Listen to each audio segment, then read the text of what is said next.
Hi, I'm Jack from MDX Works, and today we're going to be talking about writing job applications. Writing job application is an art form in a way. It's a practice makes perfect. You do have to spend adequate time on preparing and writing your application. It's something that you have to genuinely be enthused about. As a result, you will see, the difference in, responses from employers. Way before you start work on your CV, you actually just kind of sit down and read that job description in detail. The CV that you write needs to be written in response to a specific opportunity. And if you haven't aligned yourself, if you haven't hooked them, then your CV unfortunately is probably going to go into a bin. A clean looking CV, a clean looking cover letter with the consistent font styles, consistent spacing, instantly shows you as a professional candidate. Adding a bit of unique personality is never a bad thing. I don't think you should, instantly think, well, I can only have the CV that looks like everyone else's CV, but also err on the side of caution when it comes to just how kind of creative you get, depending on the role that you apply for. In the UK, it's usual for CVs to be no more than 2 pages, so very important from the off to make sure that you are utilising your space effectively and only including relevant information. Recruiters are often lacking in time, so if you can be concise in your application but still ensure that you hit all of those points, then you'll do yourself, no harm.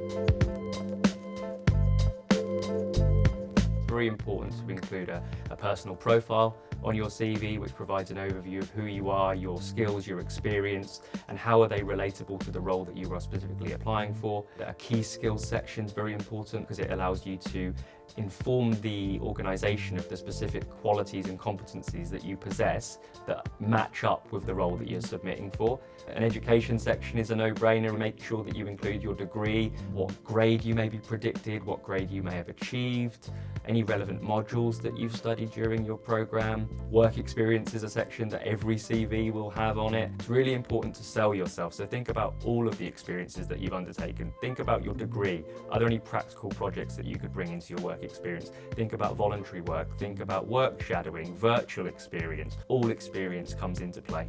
Things like additional information and interests, extracurricular activities that you may undertake. Some people also add to their CV an achievements section. A top tip around writing the personal profile is actually to maybe leave it till the end, because if you have all of the sections within your CV complete, you might then find that you become a little bit more inspired in terms of content for the personal profile. And then what you can do is think about, okay, so now how do I describe everything below in a nice, neat paragraph? Describe yourself in a way that fits the role.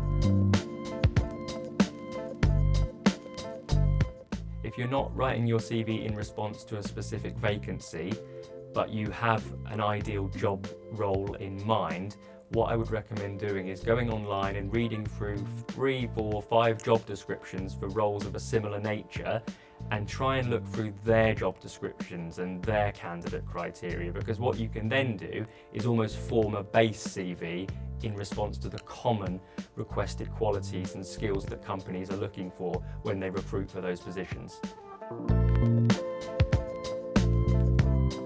Every role that you apply for will benefit from a complimentary cover letter. It's a really grand opportunity to ensure that you can outline exactly why you're the right candidate for a specific role. The body paragraphs within your cover letter are probably the most important part of an application, because it's the chance for you to demonstrate how your skills and your experience specifically align with the company role and the organisation itself. So you can bring in examples of where you've demonstrated particular skills and qualities in previous or current positions. If it's a cover letter and you address your cover letter to a named individual, that instantly, gives you a bit of a big tick and a brownie point, because you've actually spent a little bit of time doing appropriate research around who actually is recruiting for the position. Talk to the company as if you are only applying for a role with that organisation, and what that will do is then instantly propel you a little bit higher up the shortlist.